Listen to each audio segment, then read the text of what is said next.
Welcome, guys. Welcome to the show. The podcast of the year. Hello. What's up, Fee? Yeah, still in quarantine and living life to the fullest. To the fullest. As much as I can. Absolutely. Tell me about what ice cream flavor you've been eating. There have been so many. We just finished Biscoff. What was that? The what? Like the airplane cookies. Yeah. It was really good. It had these crumbles of cookie in it, and it was really creamy and yummy. And then before that, we had the CTC, as I call it, Cinnamon Toast Crunch. My favorite. And it was so good. Oh my gosh, highly recommend that. My favorite ice cream right now is, and you know that I've been a hater on Jenny's ice cream. Oh my gosh, Jenny's came up in Charlotte and just took over this little Italian spot on Park Road. So it made me so mad. Yeah, because they were a small business. Yeah. And then I think that I associate Shake Shack taking over Pikes. And like how angry I am at that, because then Jenny's opened a location there in South End that literally is wrapped around the corner every single time I'm there. But I did go there a couple of months ago. And the gooey cake, or I don't know. Oh, I've had that one. It's really good. Girl, let me tell you about that. What's the other one that I really like? We went together recently. Yeah, you know I love some Jenny's. What is it? We had a really good lavender. That lavender ice cream. It's like lavender honey or something, and it was so good. I love the bougie ice cream. Me too. I love the like different flavors than the, vanilla and chocolate. That's all my husband will eat is chocolate or vanilla ice cream. It makes me so mad. It's like, look at all these deliciousness flavors. Does he put the toppings on? No. At least? No. Oh, it's just the most he'll do is a malt beverage. I'm just kidding. Put the malt powder in his milkshake, because he loves that chocolate malt. That's delicious too. I do too.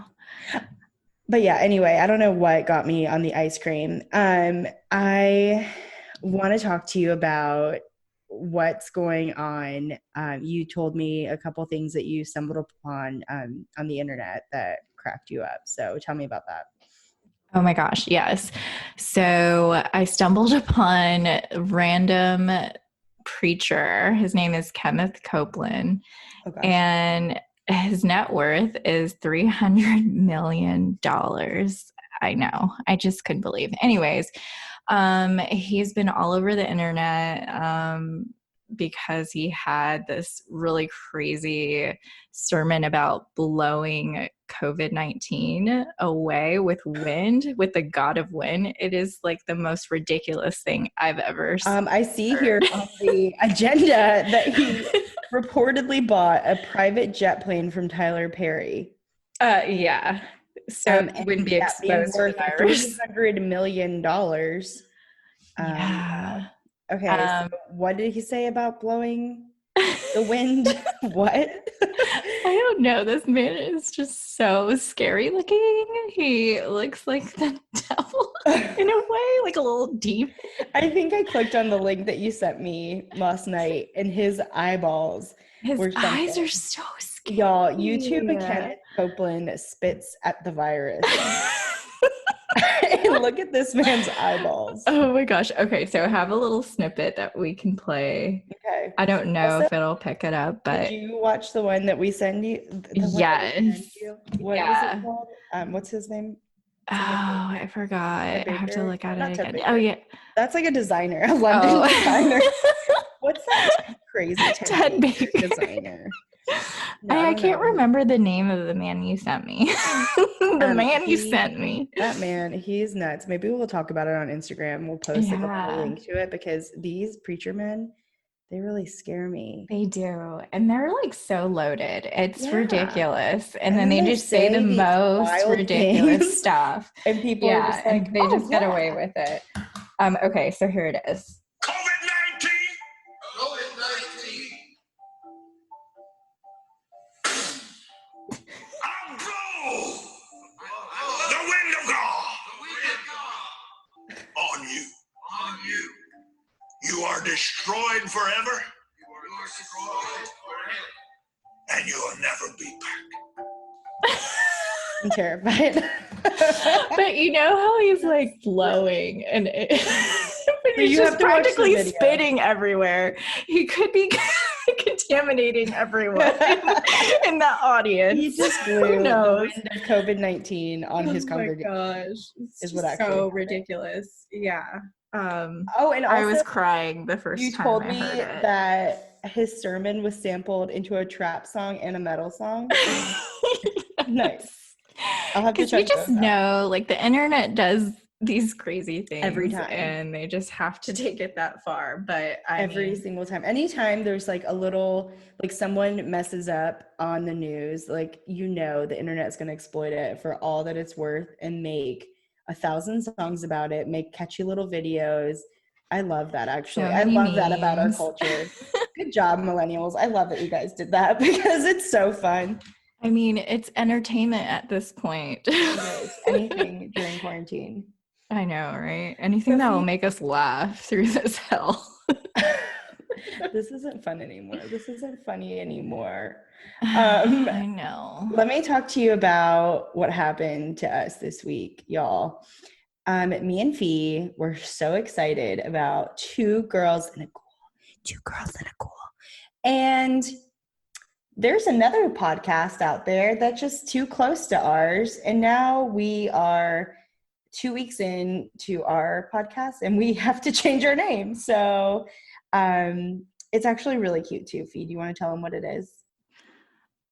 Sure. A ghoul's best friend. A ghoul's best friend. You have to say it that way too. A ghoul's best friend. I love it. I think it's super cute. I'm a little disappointed, but look out on Instagram. We're gonna rebrand and change in 2 weeks' time. Also, we have a new email address because it didn't make any sense to keep our old one. So that email address is aghoulsbestie@gmail.com, which I think is a lot easier than our old one. So there's a silver lining. And is it, does it matter how it's spelled? Yeah, it does matter. I mean, spell it however you guys feel, and somehow the internet will find us. The ghost will let us have your little email. It's a Ghoul's Bestie, so AGHOULBESTIE@gmail.com. Besties for life. So Fee, also I wanted to mention we have our friend on the show tonight. I'm so excited, Anna. She's going to tell us a little bit about her family spookiness. And we actually haven't heard much of the stories. And Fee will read an email here in a little bit. But I wanted to tell you that I'm like terrified since we started the show. Like, no. I'm so scared. Like, I was watching TV last night and I had made like a piece of toast at like 11 o'clock. And the bread bag that I had used fell off of the top of the fridge where I had put the bag. And I was like paralyzed with fear. I was like, oh my gosh, I have opened a portal. I'm terrified. Conjured the spirits. Seriously, they sense me talking about them and they're mad. The ghouls. He's not my best friend. But yeah, so I'm a little scared now and have to sleep with the light on. So hopefully this is all worth it. Hopefully you guys are really enjoying these stories because I'm scared. Yeah. I mean, our story, well, not our story, but Meg's story. It was definitely not ours. Yeah, that gave me chills and goosebumps. It was really tough. After hearing that, it was a little spooky. Yeah, now I'm like laying in bed thinking about like shadow people. Yeah. Hey, I'm not okay. Uh-oh. But Are we going to be over? Like, guys, next you know week will be what? our last episode. We had the first Omen, which was change your name. Next Omen, cancel the show. Just kidding. I love this. I'm not stopping. Okay, good. I don't want to stop. So Fee, also the vampires. You sent me a link last week to the story about vampires. Tell me about that. Oh, yeah. What? So John and his friends have always talked about this urban legend that's, about this Richmond vampire here in Richmond, Virginia. And I don't know, what are your thoughts on vampires? I love vampire movies. Yeah. Do you feel like they could exist? That's not really something that I've ever believed in. I think I was more into, because I was raised Catholic, so I was into the demons and the exorcisms and all that stuff. More so than werewolves and vampires. But who knows? Yeah, it's more like fiction, more so than a demon kind of possessing your body. You feel like that could be more to real. me. I'm sure there are people that could give more science to vampires. Probably there's probably a vampire expert out there. I'm sure there is. Yeah, I mean, I don't really know where these stories have started, but yeah, I don't know. I always love vampire movies too. They're just so sexy. Yeah. Oh my gosh. There's something about, I've told you about this. I'm my crush, Christian Bale. Mm-hmm. I love him because of his canines. Oh, I've told you how weird that is, that I'm attracted to men with long canines. It just happened to me. Oh my gosh. I don't know why, but they just ooze all this sexuality. It's any film or I don't know, even books. They just have this confidence. They're always sexy. And yeah.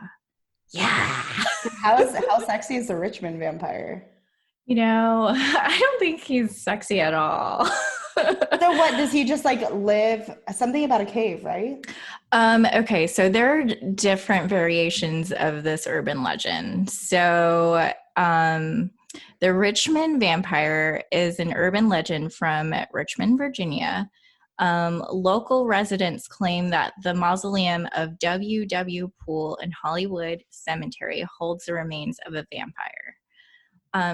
Side note, I've been to Hollywood Cemetery and it's insane. It's so creepy, but very beautiful because it's off the river and you can see the James River. Oh, you know what? I think I've driven past it. Yeah, and you can take your car in there and drive around and you see all of these graves. You and I were trying to get to the rocks. We were trying to send out the James River. Yeah. We went the wrong way and we were going toward the cemetery actually. Yeah, whenever we get out of quarantine, I have to take you there. I've been there several times. We actually went on Halloween once and it's so creepy, but very cool. It's a weird experience. But okay, so basically they're saying that this W. Poole, local resident in the past of Richmond, Virginia, they said that he was a vampire, and he came from England in the 1800s. And then from there, the story kind of goes to there was some sort of fire. A ghastly figure was found underneath a train tunnel that had collapsed in 1925. And then from there they saw this muscular dark body that had jagged teeth and was hovering over a dead body that had blood all over it.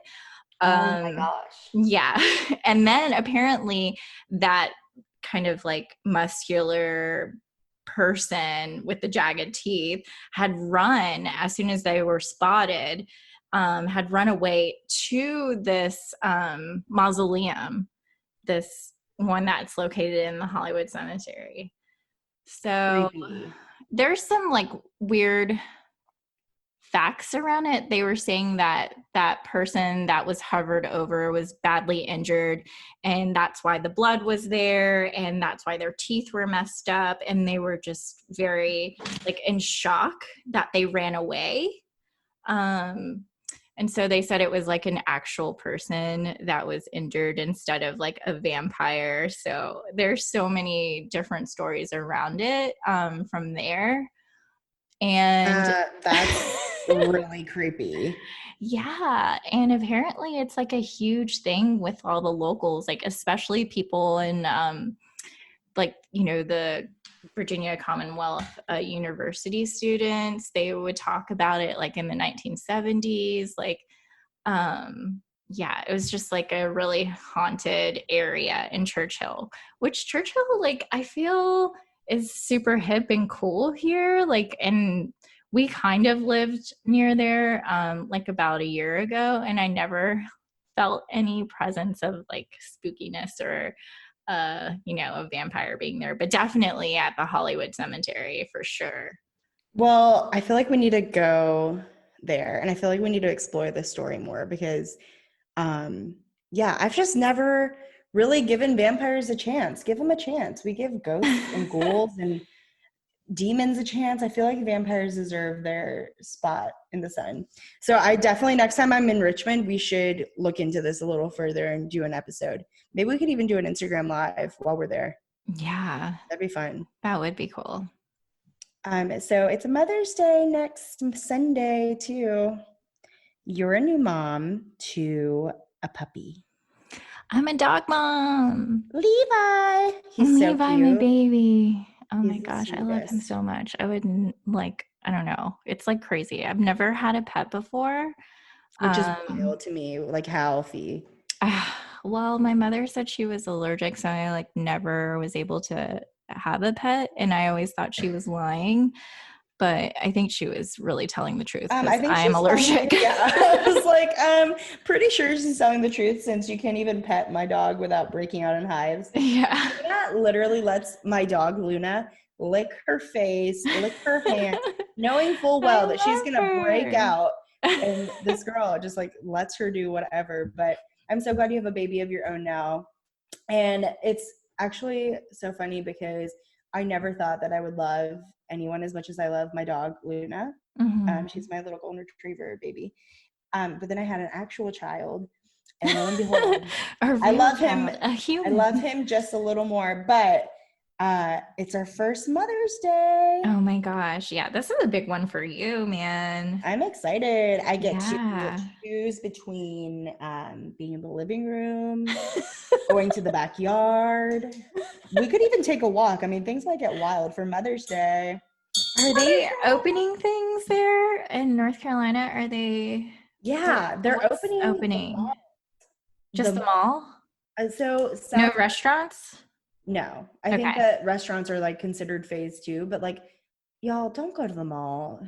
How's that phase 1? I don't know, because they have to make those Mother's Day sales. I hate them. I mean, yeah, they're trying to get the economy back on. It's not okay. It is not okay. Will people really go? Yeah, you know they will. People I wouldn't. Such fools. I'm not going anywhere. I'm going to let y'all go out there, run around, and then I'll go out after I see what happens to y'all in a couple weeks. Because I'm not doing that. But anyway, let's take it back to the ghouls. Anna's coming on the show in just a couple minutes. Fee, do you want to read Anna's email? Yeah, let's do the thing.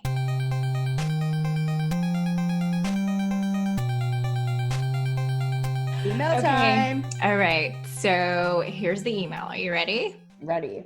Okay. Hey, ladies, this is Anna. I have a few stories on both of my parents' side of the family. I also have an interesting occurrence with tarot cards and taking advice from a Wiccan, which my mother dabbled in when I was a child. Ooh. Yeah. But the real story I want to talk about has to do with my great-grandmother who practically raised me until I was 6 when she passed. Keep in mind, my mama, I don't know if it's mama or mama. I don't know. We'll have to ask her. She'll tell us. Mama passed in her sleep at home. A few months later, a single mother and her young son, maybe 8 years old, moved into my mama's house. After a while, the boy started to tell his mother that he saw an old white woman in his room and described it to a T what my mama was wearing the day she died. The story does not end there. Let me know if you need the rest of the story now or if you're interested in the ghost haunting my aunt's house in Virginia. What? Oh my I gosh. think my family is susceptible to ghouls. Oh my God, I messed that up. Ghouls. Yeah, I think they're a little susceptible, being that Mama came back, and then the Virginia ghost, and then the Wiccan. Like, girl. Okay. The tarot cards. Let's get Anna on here. Yeah, definitely. Okay. Welcome, Anna. We're so excited to have you. Yeah, So excited. Sophie just read us your email, and we're thoroughly creeped out. Yeah. Oh, yeah. Not okay. So you have like all kinds of stuff going on, like Wiccan, and then how do you say mama or mama or Mama? Mama. Mama. Okay. Mama. I tore that up. I was like, Mama. Mama. How do I say this? And then, so yeah, the grandma, then the Aunt Virginia. Yeah. No, your aunt in Virginia. So I want to hear all about it. Okay. Where do we start? So I think I want to start with the Wiccan stuff. So when I was younger, like maybe 10, my mom started getting into, witchcraft and Wiccan, and she's a pretty eclectic woman. You met her. I remember her. Yeah, she's love her. But so we would, read books. She gave me a Wiccan name. And, we would just dabble together. Like, it was something fun. It was never anything like she was going to become like a witch. But, right. So after a while, she just kind of stopped doing it. But after I left UNC Charlotte, I started reading tarot cards. So I was in a technical school for aesthetics, and a friend that I met there, we would read tarot cards almost daily. Like, just out of the same deck, we would read each other's, we would read my mom's, and like finally, after I would say like a month, just bad shit started happening. Like, I was just terrible luck. Like, the biggest, scariest thing was I was living in Hillsborough at the time. So I was driving from Durham to Hillsborough. It was 11 o'clock at night on Highway 85, and my phone is completely dead. Like, I don't have a charger in the car. Dead. And then all of a sudden, a rod blows through my engine. Oh my gosh. So I am just stranded on 85, 11 o'clock at night, can't call anybody. Just, what do I do? Wow. So I'm freaking out, like, start crying. But I was like, I can't just sit here. Like, I have to do something. So I start walking. Unmarked van pulls up. Oh, yeah. Gosh. I'm like it's going to be bad. No, it's actually like, it's kind of a good happening after the unmarked van. But so they, hey, you need a ride? No, I'm good. Thank you. Well, they didn't like that answer, cussed me out, drove off. At least they drove off. I was like, whatever, you can be mad. I don't care. I'm sorry I didn't want to get in your van. Yeah, so sorry. Your candy's molded. Like, I'm not getting in. So then another car pulls up. And so this mutual friend of ours from UNC Charlotte, I'll call him Sam. Sam. Old crazy Sam. So this car pulls up and says, hey, you're Sam's friend, right? And I was like, I don't know any Sam, because I'm living in Hillsborough. I left UNCC behind, not thinking about it. No, he obviously was still in Charlotte. Like, no, I don't know any Sam.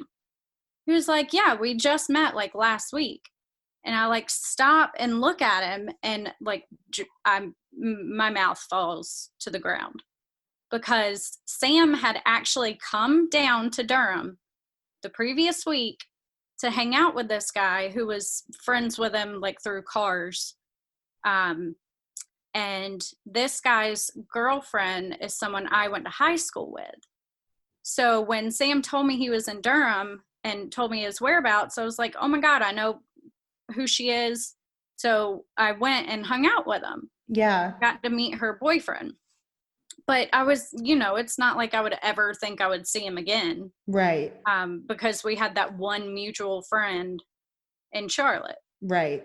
So he was like, yeah, I recognized your car. I'm, so-and-so's boyfriend. And I was just like, oh my God. Like, how? How is this 185 one person? Yeah. So he, gives me a ride to my brother's house, which is close by. And after that, I was like, enough bad shit was happening. I was like, I can't do these cards anymore. Like, I just can't. So weird. But once Matt and I started dating, he actually has a friend who is a Wiccan. So I had so many questions for him, like, why the fuck was bad shit happening? Like, what do I do? Is something haunting me? Like, what's going on? I actually bought a deck of tarot cards. I don't know. Or Fee, did you get them for me as a gift? Yeah. I love them. Thought they were so neat. They're so beautiful, but I don't know what to do with them. Well, let me tell you, because I learned too. Okay. Because I was telling him and he was like, yep. So apparently, he tells me that you're never allowed to read your own tarot with your deck. Gotcha. Has to be somebody else reading it to you. Right. But no one else can touch your deck. So you're the only person that can touch the deck, and you can read to other people. And they can read to you, but only from their deck. Oh, that's wild. I had no idea. Right. So that's what I was like, me and my friend shared a deck and read each other's. Like, we just really pissed off the tarot gods. Like, wow. So sorry. They need to have that written on the back of the damn deck. So we don't get any bad juju in our lives. Right. Can you please explain? It's crazy. Yeah. So that was the whole, like, tarot thing, which was, I was like, all right, well, now I know. And I'll never do it again. So. Yeah. So you would not get a reading ever again, you think? Or no, I think I would. I think I would be too scared to touch cards myself again. Yeah. But I totally like still believe in it. Oh, me too. Have somebody read for me for sure. Me and Fee you've done it once, Fee. I get it done pretty regularly. Yeah. And like, it's always, to me, I feel so like uplifted afterward, and I really enjoy it, but maybe it's just because like good things she's telling me good things. Maybe she's lying. I know. There are things you just don't want to hear. Yeah, she told me some other stuff. Yeah, because your family friend, is it like a family member? What's her name? That I'm remembering came over. Gatti. Yeah. And she read, and I like just started falling apart because some of the things that she was saying, I was like, how do you know this? She's so accurate. She's so good. She's a Peruvian tarot reader. Oh, wow. And she reads like for famous people in Peru. Like, she's like the super high respected tarot reader, and like, she is so good. Yeah, so, she was very spot on. And then we went to New Orleans and that like random guy like read her. Oh yeah. You know how there's like those random guys out there like reading cards. Yeah, he was nothing compared. When they say, do you like comedy? Yeah. Oh, you want to go to a comedy club? Yeah. That was not legit at all. Okay, so tell us about your grandma. Tell us about that house. Yeah, this is the big one. So, little backstory. The house was built in 1901. It's in Durham. It's still there to this day. When Matt and I lived in Durham, we lived less than a mile from the house. The neighborhood we were in, I was actually 1 block away from my dad's grandmother's house and less than a mile away from my mom's grandmother's house. Wow. Oh, wow. So we're very like heavily rooted in Durham. But so this is my great grandmother, my mama, and she and her husband got married in 1940 and lived in the house their entire lives. So my mama's sister lived with them for a little while, and she lived in the upstairs bedroom, and she would tell my mama every now and then, I see a man at the foot of my bed. What? Yeah. And my mama would brush it off literally and just be like, oh, that's just Joe. Huh? And yeah, we're like, what do you mean that's just Joe? It's just Joe. Excuse me, who is Joe? Yeah. No, never knew any backstory on Joe, just that he was keeper of the upstairs. Like, it's Joe. Oh my gosh. And I remember as a child, like, hearing things fall from the steps, and nothing would be on, near, around the steps. Oh my gosh, I just got chills. Yeah. What?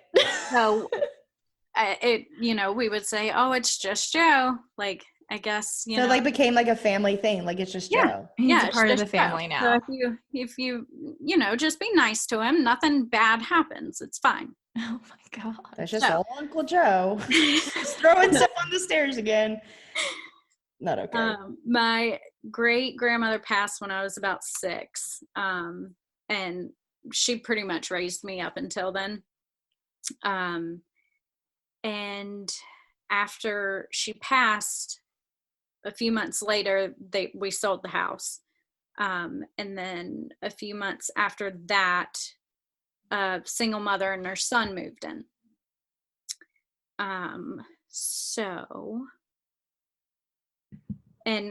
So keep in mind, my mama died in her sleep at home.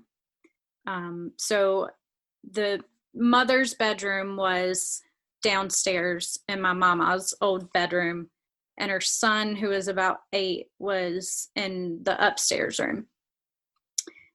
So after a while in the house, the boy told his mom, I see an old white lady in my bedroom. And his mom asked, what do you mean? And he said, it's an old woman with gray hair with rollers in them, like those little Velcro rollers. Right. And a long floral gown. And that is exactly what my mama was wearing when they found her. Oh my gosh. Oh my gosh. Ooh, so he describes it like to a T. And so the mom was like, well, does she talk to you? Does she hurt you? Like, are you okay? He was like, no, she just watches me. It's fine. Yeah, I mean, what 8-year-old is like, it's fine. Like, it's just a ghost. It's fine. I mean, she must have been comforting then. I guess so. Because like you said, what 8-year-old would be like, oh, I'm fine. Yeah, there's a ghost here, but I'm fine. I'm good. Maybe she introduced him to Joe or something. Oh my goodness. They're all up in there. Wow. But so did this lady contact y'all?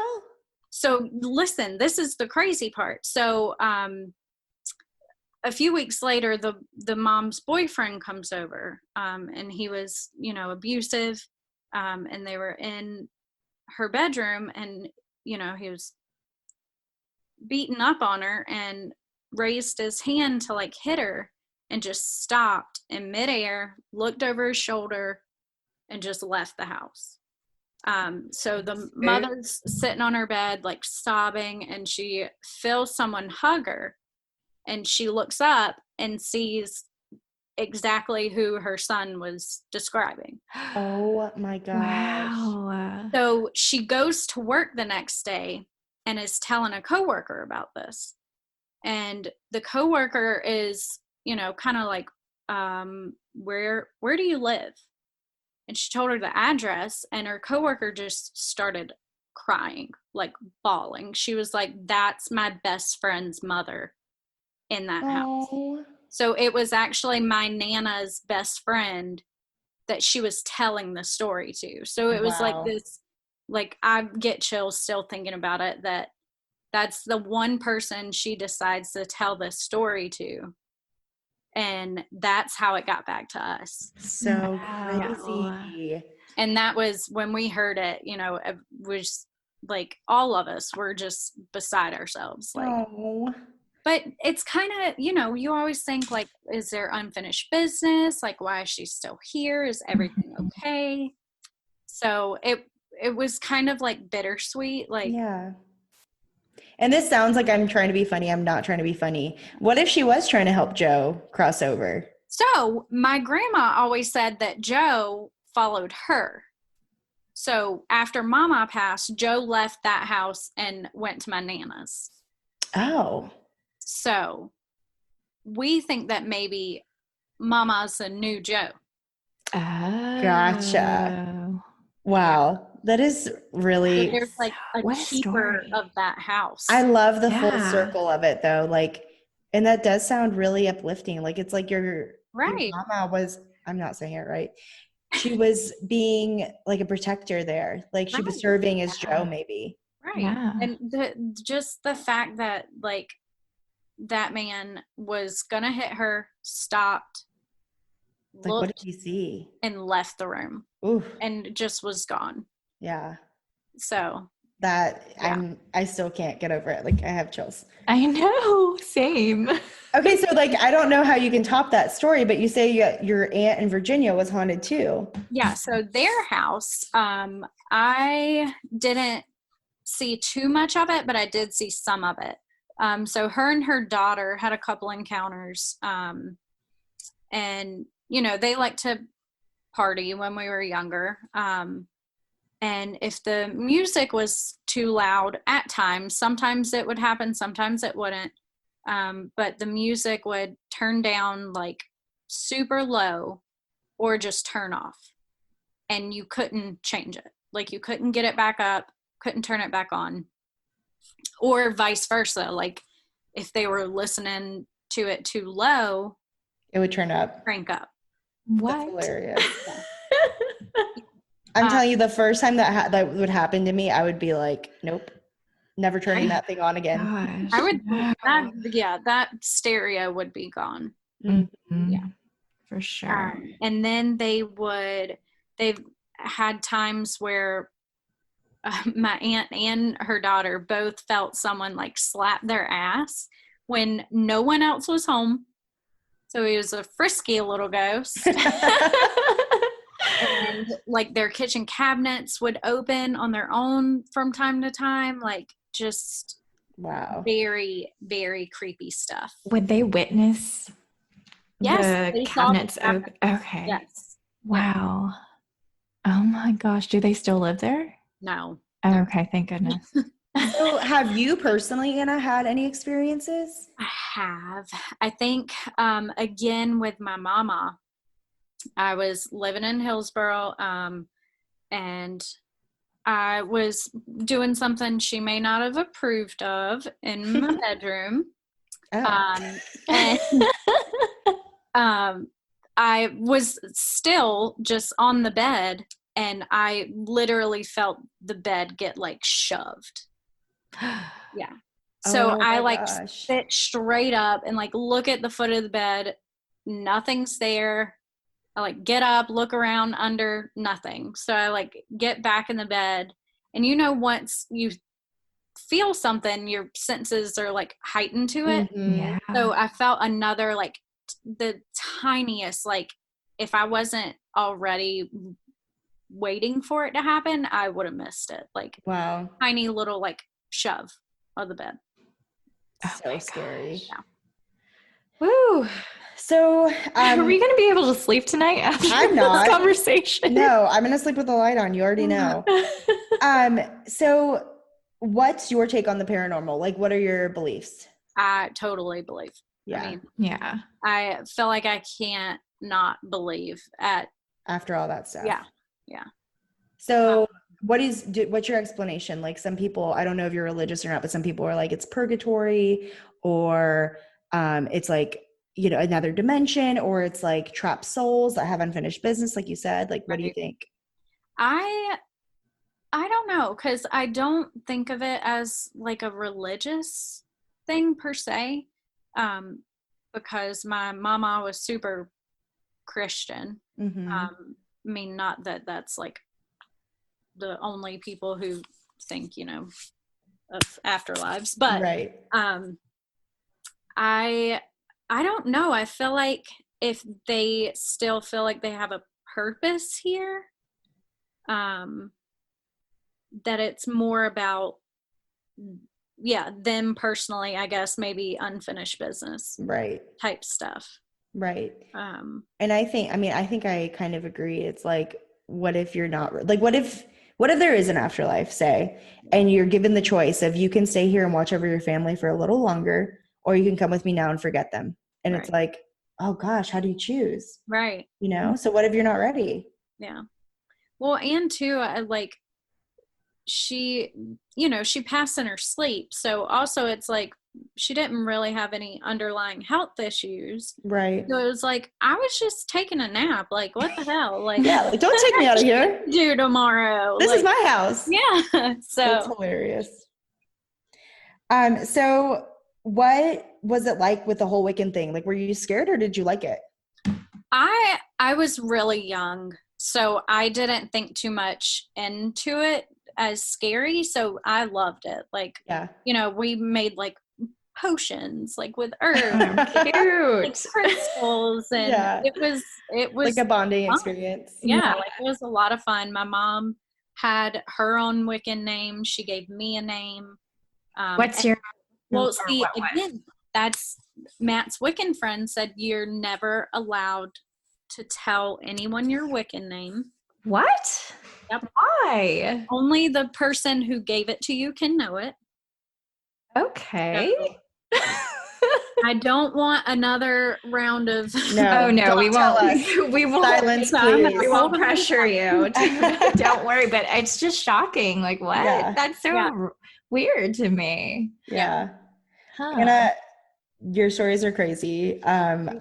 I have very much enjoyed hearing them. Thank you so much for sharing them. Yeah, thank you so much. Wow. I'm going to text you offline and ask you more questions. This is just honestly, like, I still have more. Like, it's crazy. Well, we'll be happy to have you back on the show. So don't worry, we'll be hitting you up. Well, thank you so much, Anna. And we'll follow back up with you and let you know when the show is live. Okay. All right. Yay. Bye. Bye, Anna.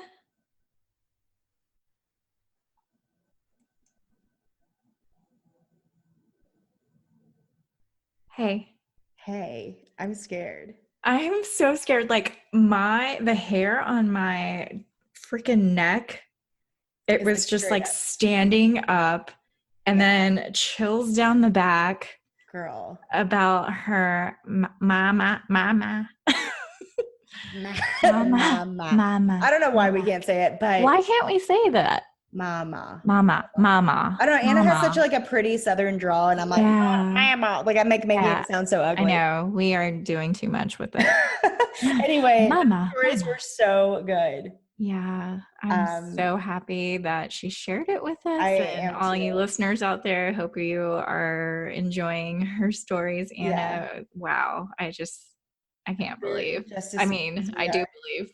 And I'm freaking out. Anna, you know what? After all that, we don't believe. Just kidding. No, that was awesome.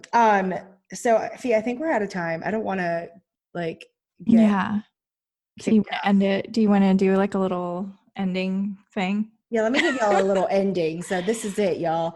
Thank you so much for joining us. Again, this will be episode 3. We're overwhelmed with our family, friends, and people that have just like started following us and actually are interested in what we're saying. So thank y'all so much.